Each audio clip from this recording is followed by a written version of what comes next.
Hello बच्चों, चलिए प्रश्न पढ़ते हैं। तो प्रश्न में दिया गया है धमनी एवं शिरा में चार अंतर लिखिए। तो इस प्रश्न की मुख्य अवधारणा के बारे में हम जान लेते हैं। तो यहाँ लिखेंगे मुख्य अवधारणा। इस प्रश्न की मुख्य अवधारणा है हमारे पास रक्त वाहिनियां। यह प्रश्न जो है रक्त वाहिनियों से संबंधित है। ये ऐसी वाहिनियां होती हैं जिनमें रक्त प्रवाहित होता है। दो मुख्य प्रकार की रक्त वाहिनियां होती हैं, जो कि है धमनी तथा शिरा। तो लिखते हैं यहाँ पर धमनी तथा शिरा। और धमनी और शिरा में ही हमें चार अंतर लिखने हैं। तो इस प्रश्न का उत्तर हम लिखते हैं यहाँ पर। तो धमनी जो है इसकी भित्ति शिरा की तुलना में मोटी होती है। तो यहाँ लिखेंगे धमनी की भित्ति, धमनी की भित्ति भित्ति शिरा की तुलना में, शिरा की तुलना में मोटी होती है, मोटी होती है। जबकि यदि बात की जाए शिरा की, जबकि शिरा की शिरा की शिरा की भित्ति धमनी की तुलना में, धमनी की तुलना में पतली होती है, धमनी की तुलना में पतली होती है।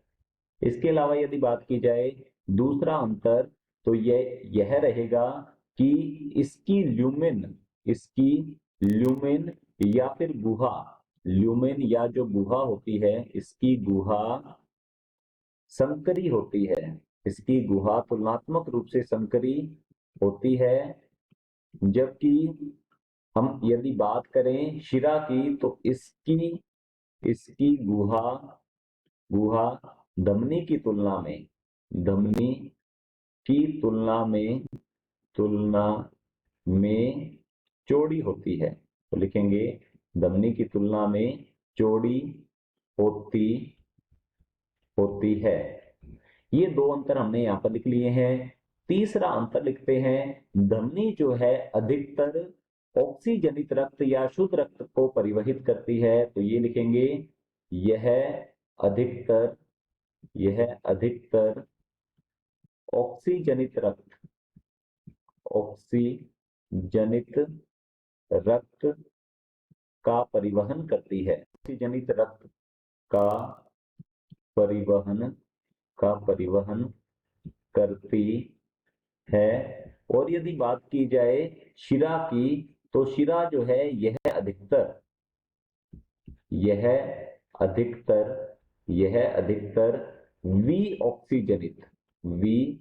ऑक्सीजनित या अशुद्ध रक्त का परिवहन करती है, वी ऑक्सीजनित रक्त का परिवहन